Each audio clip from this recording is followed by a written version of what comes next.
Social media पर अक्सर ऐसी वीडियो वायरल होती हैं जो हमें सोचने पर मजबूर कर देती हैं।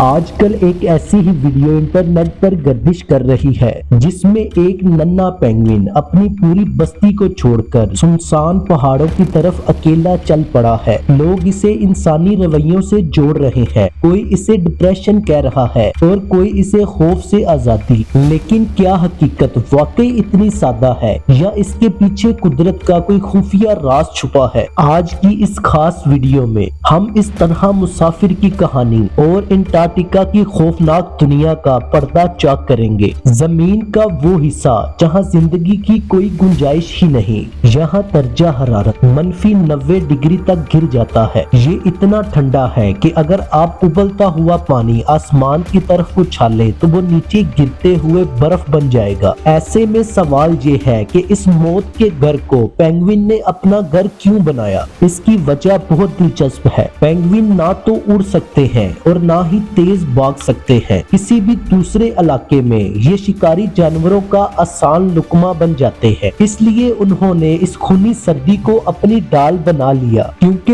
यहाँ कोई दूसरा शिकारी कदम भी नहीं रख सकता। लेकिन यहाँ रहना कोई आसान काम नहीं। हर साल इन पेंगुइन को जिंदगी और मौत का इम्तिहान देना पड़ता है, खास तौर पर एम्परल पेंगुइन। मई और जून की शदीद सर्दी में जब मादा पेंगुइन अंडे देती है तो वो उसे मेल पेंगुइन के हवाले करके खुद समंदर की तरफ चली जाती हैं ताकि खुराक ला सके। अब यहाँ से शुरू होती है ममता से बड़ी कुर्बानी। और वो बाप 2 माह तक बगैर कुछ खाए पिए -60 डिग्री में पाँव पर अंडा रखे खड़ा रहता है। अगर वो जरा सा भी हिलता है तो अंडा बर्फ बन जाएगा और जिंदगी खत्म हो जाएगी। जब तक मादा पेंगुइन वापस आती है तो मेल पेंगुइन अपनी आधी से ज्यादा जान खो चुका होता है, इसीलिए इसे दुनिया का बेहतरीन बाप कहा जाता है। और यहाँ दूसरी तरफ है अदली पेंगुइन। ये वही नस्ल है जो वायरल वीडियो में नजर आई है। ये अप्रैल पेंगुइन जैसे संजीदा नहीं होते, बल्कि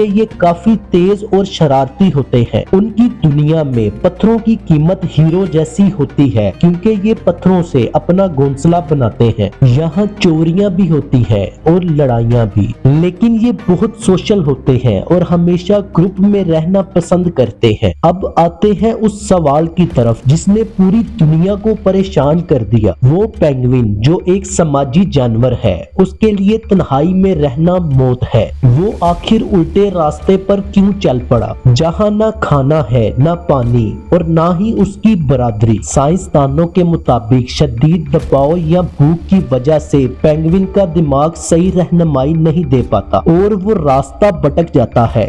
क्या वो पेंगुइन उदास था? क्या उसने कोई अपना प्यारा खोया था? साइंस कहती है कि जब किसी पेंगुइन का बच्चा मर जाता है, माँ बाप कई दिनों तक वहाँ खड़े उदास आवाजें निकालते हैं। शायद इस अकेले मुसाफिर के साथ भी ऐसा ही हुआ हो। जिस फिल्म मेकर ने ये मंजर रिकॉर्ड किया, उसने उसे बचाने की कोशिश ही नहीं की, क्योंकि अंटार्कटिका का कानून है कि आप कुदरत के निजाम के साथ मुदाखलत नहीं कर सकते। वो छोटा सा जानवर पहाड़ों की तरफ रहा और फिर नजरों से ओझल हो गया। पेंगुइन की ये दास्तान हमें बहुत कुछ सिखाती है। ये बताती है कि कुदरत कितनी बेरहम और कितनी खूबसूरत हो सकती है। एक तरफ कुर्बानी की इंतहा है और दूसरी तरफ भटकी हुई रूह। आपको ये पेंगुइन की कहानी कैसी लगी? अपनी राय कमेंट में जरूर लिखें और इस वीडियो को लाइक और शेयर जरूर करें। मिलते हैं एक नई वीडियो में। अल्लाह हाफिज।